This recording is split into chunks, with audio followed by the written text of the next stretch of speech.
What's up, guys? Welcome back to the Mic Check Podcast. This is T Word, the People's Champ. Here, my co-host Q. We're back in this thing to give you some fight predictions. It is June 24th, and we got a little bit of boxing. We got a couple of cards that we want to cover. And today in this video, we're exclusively going to talk about the DAZN card that is headlined by one Edgar Berlanga in his DAZN debut. Before we get into that, Q, what's good? What's going on, T? How you doing, man?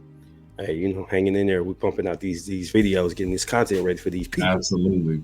And so got to keep this thing rolling. But guys, don't forget to like, comment, and subscribe on our videos. Share. Encourage your fans to subscribe. We're about 25 subscribers away from 500. That's a significant milestone for us on the YouTube platform. So we're going to be looking forward to your support.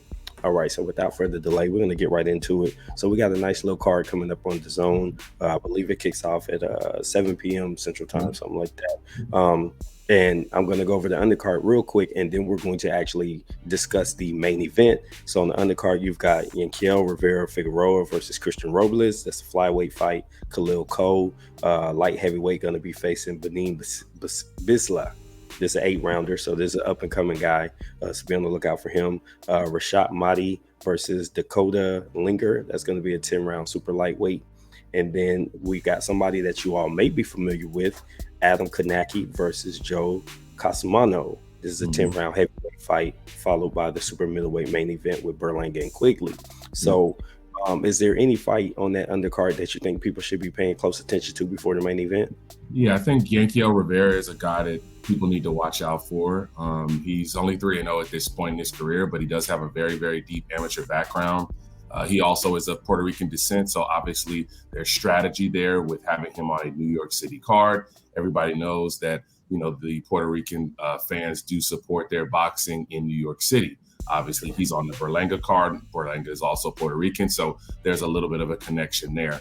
Yanquiel Rivera is going to be a guy that's kind of going to be touted as, that up-and-coming group after all of the light flyweights, and super flyweights move out of the game. When you talk about, you talk about your guys like Estrada, and you talk about Chocolatito, and you talk about Bam Rodriguez, and you talk about Sonny Edwards. When all of those guys have kind of moved up the ranks or moved out of the game, Yanquiel Rivera is a part of that new era group that's going to be trying to fill those shoes. So that's a guy to look out for and see how well he looks.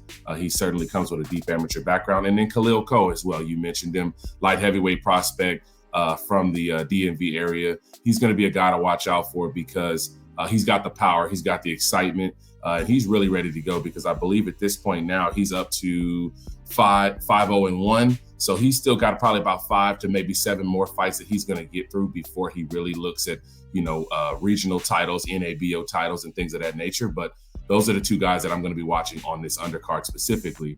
But Adam Kanaki, man, I mean, the guy who everybody's going to be familiar with, this is a make or break fight for him, in my opinion.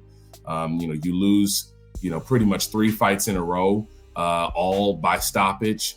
That's a significant thing to happen for a guy who was touted to actually have taken the Anthony Joshua fight back in 2019. He turned down that fight, and unfortunately, it's all been kind of downhill since then.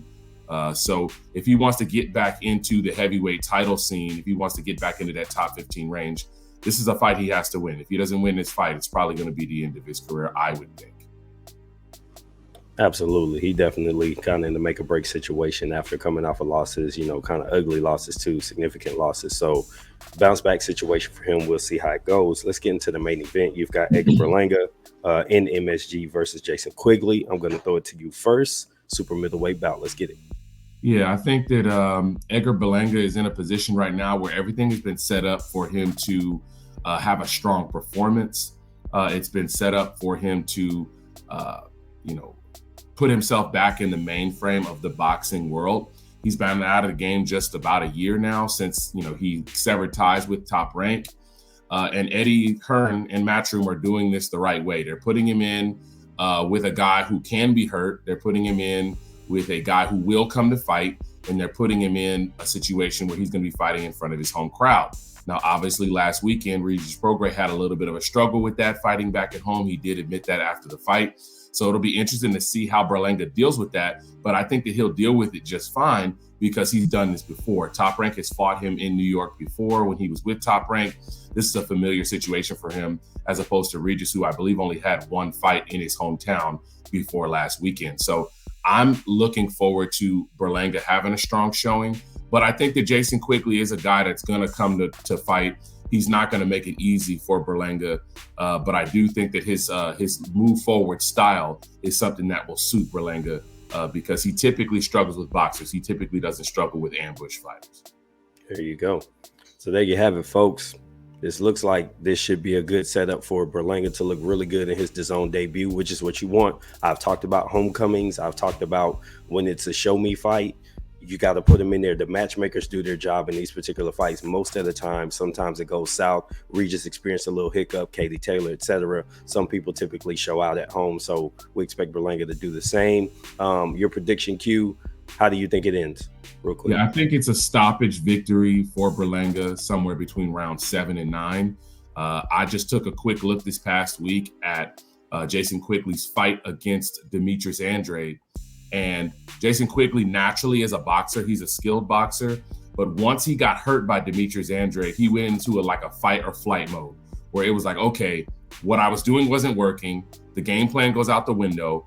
This is what I'm going to do. I'm going to go in and I'm going to either go out on my shield or I'm going to knock this guy out. I think that that's going to play right into Berlanga's hands because I think that he will hurt him at some point early in this fight just because of Berlanga's natural aggressiveness.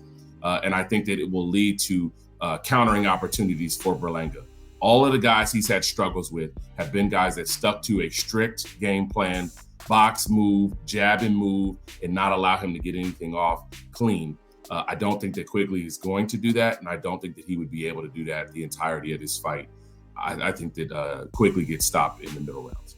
Okay, yeah, I've got to stop between 8 and 12, so I got it a little bit later. I think there'll be some feeling out, and then there'll be a stoppage late. Could be as early as 7, but I'm thinking 8 to 12. So, guys, let us know what you think in the comments. How do you see this fight going? Are you going to be watching? You interested? And what do you think is going to look like for Berlanga's debut? So this has been T. That's Q for the Mic Check Podcast. Until the next time, we'll catch y'all later. Peace.